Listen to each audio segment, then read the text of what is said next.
नमस्कार दोस्तों, हम ब्लूम की टैक्सोनॉमी पढ़ चुके थे। अब उसको थोड़ा हम आगे बढ़ाते हैं। ब्लूम की टैक्सोनॉमी को हम 3 भागों में विभाजित करके पढ़ चुके हैं। उसमें हम आगे बढ़ के यानी कि लेसन प्लान किस प्रकार बनाया जाता है और लेसन प्लान के जो उद्देश्य होते हैं उन्हीं पर निर्भर होते हैं सारी चीज़। तो उसको हम थोड़ा सा चर्चा करते हैं कि सबसे महत्वपूर्ण बात हमारे पास सबसे इम्पोर्टेंट बात बताई कि ज्ञानात्मक जो पक्ष हमने यहाँ पे लिया था, ज्ञानात्मक पक्ष। इस ज्ञानात्मक पक्ष में हम थोड़ा सा आगे डिटेल कर लेते हैं, क्योंकि हम आगे पाठ्य योजना में चलेंगे और पाठ्य योजना इंपॉर्टेंट चीज़ होती है किसी भी टीचर के लिए। उसके उद्देश्य को पूर्ति करने के लिए, पाठ्य वस्तु को सरल करने के लिए या किसी भी प्रकार की समस्या से बचने के लिए कक्षा में एक योजना का निर्माण किया जाता है। उस योजना में विभिन्न प्रकार के उद्देश्य होते हैं, ऑब्जेक्टिव्स होते हैं। उन ऑब्जेक्टिव को इन्हीं के आधार पर डिवाइड किया जाता है। तो पहला हमारा पक्ष है ज्ञानात्मक पक्ष। ये ज्ञानात्मक पक्ष जो होता है ये सबसे न्यून होता है, न्यूनतम माना जाता है। इससे ध्यान रखो, अगर आपके कंपटीशन में पूछ लिया जाता है कभी भी कि ब्लूम की टैक्सोनॉमी में वर्णित तीनों पक्षों में से सबसे कम या न्यून कौन सा पक्ष माना जाता है, तो सबसे जो न्यून पक्ष माना जाता है वो था हमारा ज्ञानात्मक पक्ष। अब ज्ञानात्मक पक्ष में हमारे और क्या क्या प्रॉब्लम्स आती है या कौन कौन से तथ्य सामने आते हैं। तो दोस्तों इसमें हमेशा ज्ञानात्मक पक्ष में हमेशा जो भी तथ्य और सूचनाएं होती है, इसमें तथ्य और सूचनाएं, तथ्य और सूचनाओं के बारे में सामान्य जानकारी होती है, बिल्कुल सामान्य। जो भी सामान्य जानकारी होती है वो तथ्य और सूचनाओं के बारे में। और आपको याद है ज्ञान सामान्य जानकारियां और तथ्यों के बारे में किस प्रकार पूर्व ज्ञान के आधार पर, पूर्व ज्ञान के आधार पर हम सामान्य जानकारी ग्रहण करते हैं। और किसके बारे में ग्रहण करते हैं? तथ्य और सूचनाओं के आधार पर। क्या तथ्य है, क्या सूचनाएं हैं, कौन कौन चीजें हैं, ये सब चीजें इस पर निर्भर करती है। अब देखो सामान्य जानकारी क्या होती है, ये भी हमारे पास आ जाता है कभी कभी। आपके जो सब्जेक्टिव पेपर्स होते हैं उन पेपर में इस प्रकार की कई प्रकार की प्रॉब्लम्स आ जाती है, क्वेश्चंस आ जाते हैं आपके सामने, तो भी हम थोड़ा चर्चा कर देते हैं। सामान्य जानकारी का मतलब क्या होता है? क्या और कब और कहाँ, इनके जितने भी रिलेटेड प्रश्न होते हैं या सूचनाएं होती है, तथ्य होते हैं, उन सभी सूचनाओं और तथ्यों को इसी पक्ष में हम लोगों के सामने रखा जाता है। जैसे तुम्हारा नाम क्या है, तुम्हारा जन्म कब हुआ, तुम कहाँ रहते हो, बिल्कुल सामान्य जानकारी जो कि जीवन में काम आने वाली होती है दोस्तों। तो महत्वपूर्ण बात हमारे पास सामने आ जाती है कि जो भी हमारे पास होता है सामान्य ज्ञान के बारे में या सामान्य सूचनाओं के बारे में, वो हम इस पक्ष के बारे में करते हैं। की जानकारी, किसकी जानकारी? इन सब की जानकारी जो होती है, ठीक है।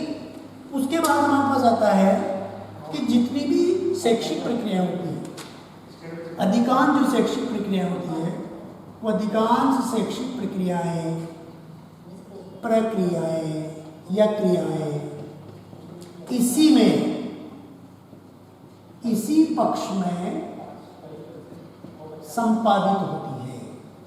ध्यान रखो, बहुत ही महत्वपूर्ण बात, बहुत महत्वपूर्ण इंपॉर्टेंट बात। यहाँ कभी भी आपने यूनिवर्सिटी एग्जाम्स में या अन्य प्रकार के कई कम्पिटिटिव एग्जामिनेशंस होते हैं, उनमें आपसे पूछा जा सकता है कि अधिकांश शैक्षिक प्रक्रियाएं जो होती हैं वो कौन से ब्लूम की टैक्सोनॉमी के पक्ष में संपादित की जाती है। तो आपका आंसर आना चाहिए तुरंत, ज्ञानात्मक पक्ष में संपादित की जाती है। तो दोस्तों एक महत्वपूर्ण जानकारी हमारे सामने क्रिएट हुई है कि न्यूनतम पक्ष किसे माना जाता है। तो न्यूनतम पक्ष माना जाता है ज्ञानात्मक पक्ष को, जो ब्लूम की टैक्सोनॉमी का प्रथम पक्ष माना जाता है और इस पक्ष में अधिकांश तथ्य और सूचनाओं की सामान्य जानकारी ली व दी जाती है। ली व दी जाती है। ये थोड़ा सा आप लोगों को यहाँ पे ध्यान रखना है। क्या तथ्य तो है, सूचनाएं हैं, लेकिन उनकी किस प्रकार की जानकारी? सामान्य जानकारी। सामान्य जानकारी दी व ली जाती है। ठीक है दोस्तों, उसके बाद हम आगे चलते हैं कि जो भी ज्ञान हमारे पास है उस ज्ञान को हमने किसके आधार पर प्राप्त किया? प्रीवियस नॉलेज के आधार पर, अर्थात पूर्व ज्ञान के आधार पर हमने इस चीज को प्राप्त किया। हम यूँ कह सकते हैं कि संसार में जो भी चीजें हैं उनके बारे में जो जानकारी ग्रहण की जाती है वो पूर्व ज्ञान के आधार पर ही ग्रहण की जाती है। बच्चे को जो सिखाया जाता है बिना पूर्व ज्ञान के नहीं सिखाया जा सकता, ये हम याद रखना। जैसे हम सिखाते हैं बच्चों को, आम सिखाते हैं, अनार सिखाते हैं, आम वाला सिखाते हैं, तो आम वाला सिखाएंगे तो पहले उसको आम प्रस्तुत करना पड़ेगा, उसके सामने उसका चित्र है वास्तविकता में जो भी हमारे पास। जैसे हम अ सिखा रहे हैं, आज सिखा रहे हैं, तो आ बच्चा नहीं सीख सकता। आपके बारे में उसको थोड़ा पूर्व ज्ञान है तो उससे संबंधित जो वस्तु है वो या वातावरण है वो उसके सामने में प्रस्तुत करना पड़ेगा। जैसे हम यहाँ देख सकते हैं, देखो ठीक है, ये एक बालक है हमारे पास और ये बालक है, ये बालक को हमें सिखाना है आम या आम वाला सिखाना है, तो थोड़ा सा भी क्या करना, मेहनत लगेगी, लेकिन इस प्रकार के चित्र उसके सामने में प्रस्तुत करना पड़ेगा। ये हो गया आपका पूर्व ज्ञान, इसे ही पूर्व ज्ञान कहते हैं। इस पूर्व ज्ञान के माध्यम से हम इसको ये अक्षर सिखा सकते हैं। तो दोस्तों हम कह सकते हैं किसी भी ज्ञान को ग्रहण करना पूर्व ज्ञान के आधार पर ही संभव माना जाता है। ठीक है, हमारे पास ये ज्ञानात्मक पक्ष की एक सिंपल जानकारी प्राप्त हुई। इसके बारे में हमने कल पढ़ा था, ब्लूम जो है, ब्लूम ने इसके लिए कार्य किया, यानी कि सर्वाधिक जो कार्य है, सर्वाधिक जो प्रवर्तक का रूप के रूप में हम कह सकते हैं कि जो ब्लूम ने इसके बारे में सबसे ज़्यादा बताया। ठीक है, तो ये सामान्य जानकारी थी जो हमारे जीवन में या पढ़ाने के समय या कंपटीशन के समय काम आती है, जो मैंने आपके सामने रखी। दोस्तों इम्पोर्टेंट बात में रिपीट में आपको सामने कर देता हूँ कि इसका जो हम लोगों ने कल पढ़ा 1956 में इसे शामिल किया गया। ये भी एक हमारे पास तथ्य मौजूद होना चाहिए कि ज्ञानात्मक जो पक्ष है वो कितना है, क्या है, इसके बारे में कौन कौन सी चीज़ें हमारे पास होनी चाहिए, इम्पोर्टेंट चीज़ क्या आ जाती है परीक्षाओं में। तो ये हम यूनिवर्सिटीज़ एग्ज़ाम्स हमारे सामने होते हैं, उसमें भी ये चीज़ बहुत इंपॉर्टेंट होती है, और कंपटीशन तो खैर इम्पोर्टेंट है इससे हमारे पास। तो दोस्तों इसलिए इसको सरल अर्थ में हम सीख सकते हैं कि जो ज्ञानात्मक पक्ष हमारा है, फिर एक रिपीटेशन हमारे सामने है, इसे न्यूनतम पक्ष माना जाता है। बिल्कुल न्यूनतम क्यों माना जाता है? क्योंकि इसमें तथ्य सूचना की सामान्य जानकारियां ली व दी जाती है, ली व दी जाती है। वो कैसे? देखो, तुम्हारा नाम क्या है, तुम्हारा जन्म कब हुआ, तुम कहाँ रहते हो, ये जो सामान्य जानकारियां हैं, इन सामान्य जानकारियों को ही हम इस पक्ष के माध्यम से लेते और देते हैं। जब छोटा बच्चा हमारे सामने आता है तो छोटे बच्चों को जो सिखाने का हमारे पास जो प्रॉब्लम आती है, वो सबसे बड़ी प्रॉब्लम आती है कि हम उसको डायरेक्ट अक्षर सिखाना शुरू कर देते हैं। नहीं, ऐसा नहीं होना चाहिए। उसको सबसे महत्वपूर्ण बात उसका पूर्व ज्ञान है, ईश्वर की देन बहुत बड़ी है, उसके आधार पर उसको सिखाओ। आज सिखाना है तो आ का अक्षर यानी उसको पता आम होना चाहिए, आम आप सिखा रहे हो। अ सिखा रहे हो तो उसके सामने आपने देखा होगा एक बुक हमारे पास चलती है सरकार की, है उस आनंद पोथी। उस आनंद पोथी में इसी प्रकार की बहुत सारी चीज़ें दी हुई है। तो वो हमारा आनंद पोथी कक्षा 1, 2, 3, 4 में छोटी क्लासों में चलती है। तो वो सारी ही पूर्व ज्ञान के आधार पर निर्मित की गई है ताकि बच्चा सरलता से उन चीज़ों को सीख सके। रटने की प्रवृत्ति बच्चे में नहीं होनी चाहिए। और अधिकतर क्या होता है, आजकल हम लोग रटने की प्रवृत्ति को ही क्रिएट करते हैं बच्चों में, जो कि आगे चल करके गलत साबित हो जाती है। दोस्तों आगे हम चलते हैं तो यहाँ एक पॉइंट्स बनता हमारे पास कि ब्लूम की टैक्सोनॉमी में कौन सा पक्ष ऐसा है जिसमें अधिकांश क्रियाएं संपादित, और अधिकांश क्रियाएं कौन सी, शैक्षिक क्रियाएं। ध्यान रखो, शैक्षिक जो क्रियाएं हैं वो शैक्षिक सारी क्रियाएं लगभग ज्ञानात्मक पक्ष के अंतर्गत ही आती है। ठीक है, ये 2 पॉइंट्स हम पहले पढ़ चुके हैं जो हम आगे इसके आधार पर करेंगे। अब मैं आप लोगों को दूसरा पक्ष बढ़ा देता हूँ, दूसरा पक्ष बता देता हूँ कभी दूसरा पक्ष इसमें है क्या। ठीक है दोस्तों, ये इंपॉर्टेंट चीज़ थी आप लोगों के लिए जो मैंने आपके सामने रखी।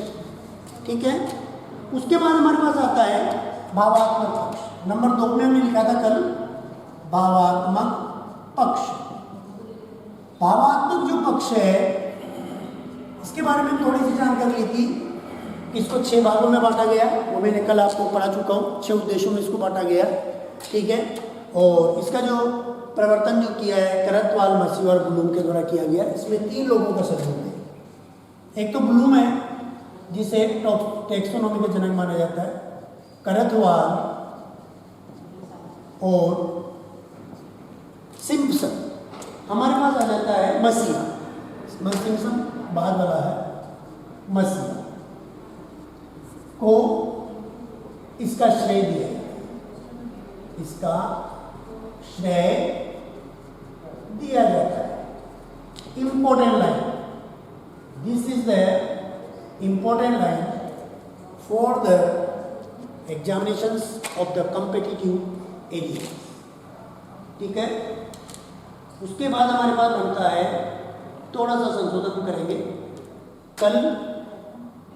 इसका जो आगे बढ़ करके 1964 में इसको आगे बढ़ाया गया, 1964 में। ठीक है, 64 में इसका क्षेत्रीय विस्तार किया गया या शैक्षिक विस्तार, शैक्षिक विस्तार किया गया। ठीक है, ध्यान रखो। उसके बाद हम आगे चलते हैं तो इसको जो भावात्मक जो पक्ष है इसको हमारे पास सबसे जटिल पक्ष माना गया है। कल भी हमने थोड़ी सी चर्चा करी है, यह है जटिल पक्ष। क्यों? क्योंकि हम किसी के आंतरिक बातों को इतनी सरलता से नहीं जान पाते, इसलिए जटिल पक्ष भी इसे कहा गया। ठीक है, दूसरा महत्वपूर्ण पॉइंट आ जाता हमारे पास कि ये महत्वपूर्ण पक्ष भी है, यह एक महत्वपूर्ण पक्ष भी है। ठीक है, क्योंकि सारी जितनी भी बातें सीखी जाती है ज्ञानात्मक पक्ष के आधार पर इसी से माध्यम से सीखी जाए। जब तक हम इंटरेस्ट पैदा नहीं करेंगे तब तक हम बात को नहीं सिखा सकते। आंतरिक रूप से प्रेरित होता बच्चा, इसके माध्यम से आंतरिक रूप से प्रेरित होता है, आंतरिक रूप से प्रेरित होता है। ध्यान रखो। ठीक है, और आंतरिक रूप से जब हम प्रेरित हो जाते हैं तो हम अच्छी अच्छी सारी चीज़ों को सीख सकते हैं, सभी प्रकार की चीज़ों को सीख जाते हैं। जैसे एक उदाहरण बताता हूँ मैं आपको कि घोड़े को पानी तक ले जाया जा सकता है, घोड़े को पानी तक ले जाया जा सकता है, लेकिन पानी नहीं पिलाया जा सकता, उसको पानी नहीं पिलाया जा सकता। क्यों? क्योंकि आंतरिक रूप से वो प्रेरित ही नहीं है। तो भावात्मक पक्ष का मजबूत होना बहुत जरूरी है, इसलिए इसे महत्वपूर्ण पक्ष भी कहा गया है। और हम दूसरे की भावनाओं को आसानी से नहीं समझ सकते, इसीलिए भी हम कह सकते हैं कि एक जटिल पक्ष है। ध्यान रखो थोड़ा सा। ठीक है, उसके बाद हम आगे चलते हैं तो इसमें विभिन्न प्रकार की रुचियां, विभिन्न प्रकार की रुचियों को शामिल किया जाता है, क्योंकि रुचियों का जो संबंध है शामिल किया जाता है, क्योंकि रुचियों का जो संबंध है वो हमेशा भावना से होता है। इंपॉर्टेंट बात, भावात्मक पक्ष जब क्रिएट हो जाता है इंसान का, तो वो किसी भी व्यक्ति को संबल दे सकता है, सहायता कर सकता है, सीख सकता है, कई प्रकार की चीज़ें उसके बारे में वो आगे बढ़ा सकता है। तथ्यों तो इसमें क्या होता है, अभिव्यक्तियां भी आती हैं। अभिव्यक्तियों का विकास, ठीक है। देखो, दो महत्वपूर्ण चीज हमारे पास है, रुचियों का शामिल किया जाता है रुचियों को, और अभिव्यक्ति क्या होता है, थोड़ा सा ध्यान दो, दृष्टिकोण भी इसे कहा जाता है। दृष्टिकोण इसे कह सकते हैं, नजरिया इसे कह सकते हैं, ठीक है। दृष्टिकोण, नजरिया भावात्मक पक्ष में ही शामिल होता है। ये थोड़ा सा आप लोगों को ध्यान से देख लेना है, ठीक है। अब देखो, इससे सबसे महत्वपूर्ण पक्ष माना जाता है। सबसे महत्वपूर्ण पक्ष क्यों माना जाता है, क्योंकि इसी के माध्यम से बच्चा सीखता है ना। इसे सबसे महत्वपूर्ण पक्ष माना जाता है। ये इंपॉर्टेंट बात, क्योंकि आंतरिक रूप से बच्चा जब जुड़ेगा तो महत्वपूर्ण पक्ष है, और जब तक महत्वपूर्ण पक्ष आंतरिक भाव से बच्चा प्रेरित नहीं होगा तब तक वो उसको सीख ही नहीं सकते।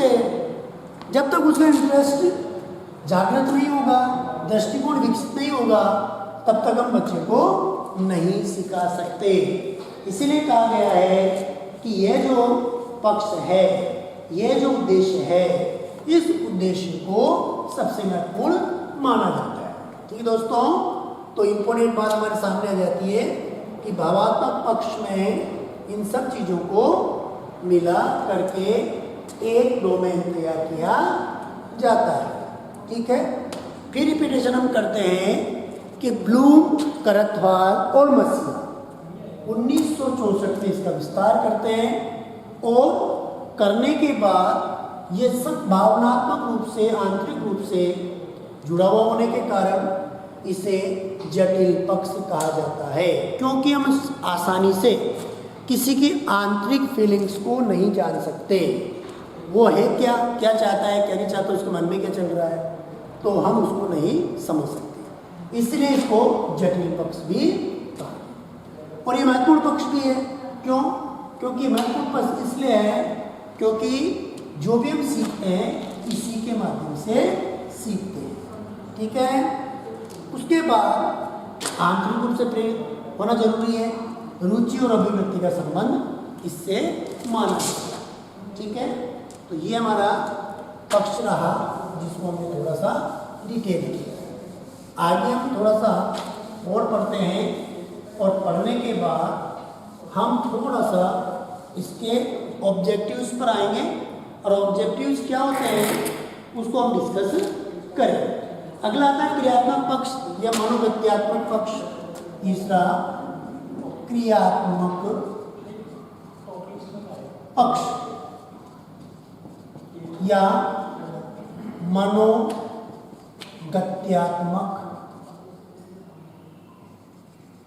पक्ष। ठीक है, क्रियात्मक पक्ष, मनोगत्यात्मक पक्ष क्या होता है, थोड़ा सा हम इसमें जानकारी ग्रहण कर लेते हैं।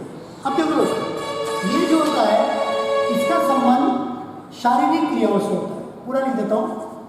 इसका जो संबंध है, इसका संबंध शारीरिक क्रियाओं से होता है। शारीरिक क्रियाओं से होता है। ये थोड़ा सा हमें ध्यान रखना है।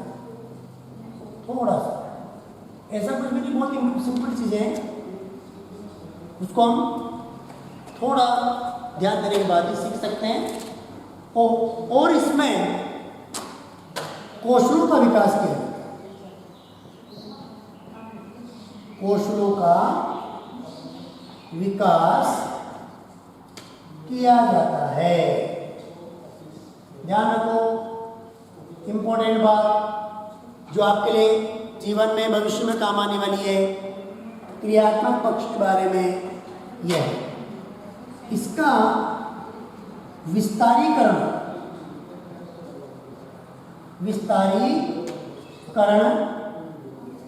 1969 में हुआ। ध्यान रखना, ठीक है। इसका जो श्रेय दिया जाता है सिम्पसन को। सिम्पसन श्रेय जो दिया जाता है वो सिम्पसन पौधे को दिया जाता है। ये ध्यान रखना है, बहुत ही महत्वपूर्ण है, ठीक है। दूसरा, यह एक सरल पक्ष माना जाता है। सरल पक्ष माना जाता है। सरल है क्योंकि इसमें कला कौशलों का विकास किया जाता है, ठीक है। अब इसमें एक और महत्वपूर्ण बात जोड़ देते हैं हम लोग, इसे उच्चतम पक्ष भी कहते हैं। इसे उच्चतम पक्ष भी कहते हैं। क्यों? क्योंकि जब कौशल का विकास हो जाता है इंसान में तो समग्र विकास हो जाता है। कौशलों का विकास इसमें संभव होता है। एक और महत्वपूर्ण, कौशल के लिए प्रशिक्षण की जरूरत होती है, तो इसमें प्रशिक्षण का या प्रशिक्षण के माध्यम से कौशलों का विकास किया जाता है। या प्रशिक्षण की आवश्यकता निम्नलिखित है। प्रशिक्षण की आवश्यकता होती है। ध्यान रखो, बहुत इंपॉर्टेंट बात, इसमें प्रशिक्षण की आवश्यकता होती है। ध्यान रखो, ठीक है। अब देखो, फिर हमें इस थोड़ा सा आगे बढ़ते हैं। मनोगत्यात्मक जो पक्ष है, उस मनोगत्यात्मक पक्ष के अंतर्गत शारीरिक क्रियाओं का संबंध इसमें माना जाता है। अगर बच्चों को सिखाना है, सबसे महत्वपूर्ण बात, तो पहले हम क्या ध्यान देना है? पूर्व ज्ञान। उसका पूर्व ज्ञान कितना है, उसके आधार पर ही बच्चा ज्ञान ग्रहण करता है। और ज्ञान ग्रहण करने के बाद वो क्या करता है? उसको अवबोध करता है। अवबोध क्या होता है बताओ? अवबोध का मतलब होता है यहाँ पे समझना, अंडरस्टैंडिंग करना। जब तक बालक में पूर्व ज्ञान नहीं है, हम बालक को ज्ञान नहीं दे सकते। अगर पूर्व ज्ञान नहीं है तो पागल व्यक्तियों में नहीं होता, वो किसी को नहीं पहचानता। कोई व्यक्ति अगर किसी को पहचानता है वो पूर्व ज्ञान के आधार पर पहचानता है। उसकी स्मृति का जो विकास है इसी के आधार पर धीरे धीरे आगे होता है। फिर वो क्या करता है? अंडरस्टैंडिंग करने लग जाता है। पहले थोड़ी देर पहले हम क्या कर रहे थे? उसको चित्रों के माध्यम से, राजस्थान सरकार की किताब चलती है आनंद छोटी क्लासों में, उसमें समग्र चित्र है और वो इसी पर आधारित है पूर्व ज्ञान का।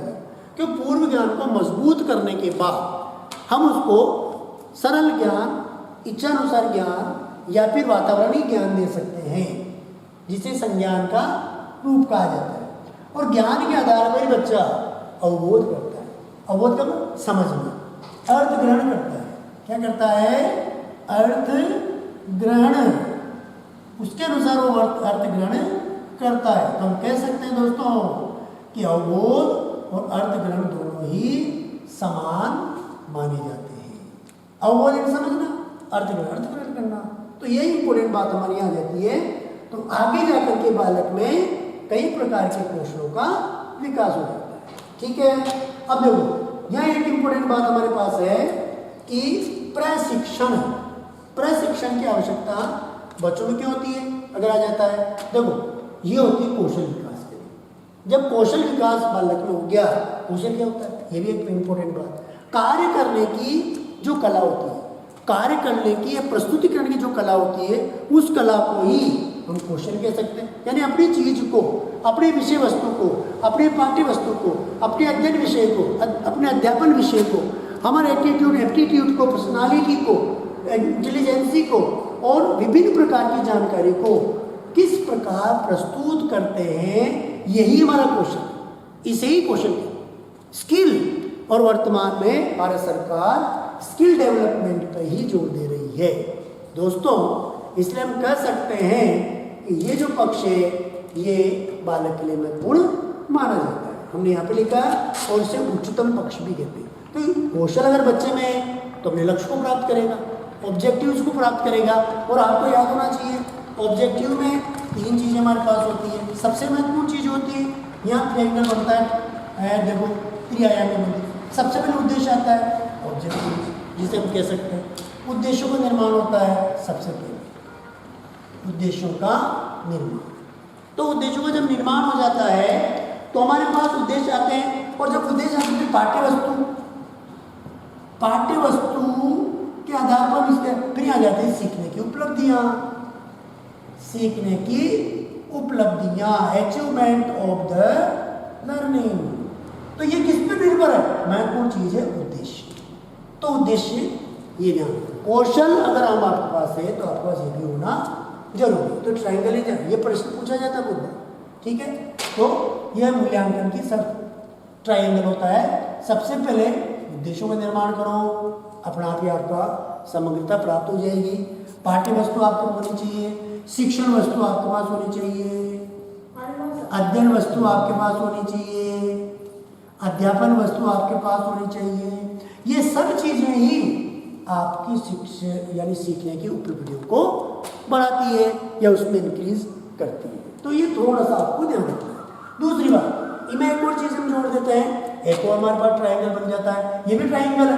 कैसे? देखो सबसे महत्वपूर्ण चीज क्या है हमारे पास बच्चों, कंपटीशन टेस्ट में बहुत महत्वपूर्ण है। सबसे एस एक बिल्कुल सरल बताता हूँ आपको, STC, हम STC करते हैं, तुरंत याद हो जाएगा आपको। एस का मतलब होता है स्टूडेंट, स्टूडेंट यहां होता है टीचर, और यहां होता है कंटेंट। हिंदी में हम कह सकते हैं विद्यार्थी, छात्र नहीं लिख सकते बल्कि छात्र को गुस्सा जाएगा, दोनों लिखना है, विद्यार्थी लिखना है, ठीक है। यहां अध्यापक और यहां जाएगा विषय वस्तु, विषय वस्तु।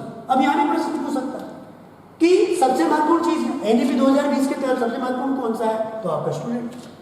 अब स्टूडेंट और शिक्षक के बीच जो महत्वपूर्ण प्रगाढ़ संबंध हो सकता है किसके माध्यम से? विषय वस्तु के माध्यम से। बिना विषय वस्तु करिकुलम के माध्यम से, सिलेबस के माध्यम से। तो दोनों के आपसे भी एक बहुत बड़ी चीज आपके सामने हुई। और अध्यापक इन दोनों पर कंट्रोल करता है इसके माध्यम से। और अध्यापक में क्या होना जरूरी? कौशल, टीचिंग कौशलों का विकास होना चाहिए। रटाना नहीं, बच्चों को रटाने की, बच्चों को हम क्या करते हैं? समझाने की कोशिश करें। तो ये अध्यापक किसी भी कक्षा में इन 3 चीजों की जरूरत पड़ती है अध्यापक के लिए, S, T और C, जो मैंने आप लोगों को बताया, ठीक है। उसी प्रकार दोस्तों ये मैंने कल बताया आपको, क्या बताया? देखो सबसे पहले क्या बताया था? C कॉग्निटिव, फिर आपको क्या है? A अफेक्टिव और P साइकोमोटर यानी ज्ञानात्मक पक्ष, ज्ञानात्मक पक्ष। कॉग्निटिव अफेक्टिव का मतलब होता है क्या हो गया हमारे पास? यार होना चाहिए भावात्मक पक्ष, भावात्मक पक्ष ये हो गया हमारे पास साइकोमोटर या क्रियात्मक पक्ष, जिसे हम कह सकते हैं क्रियात्मक पक्ष।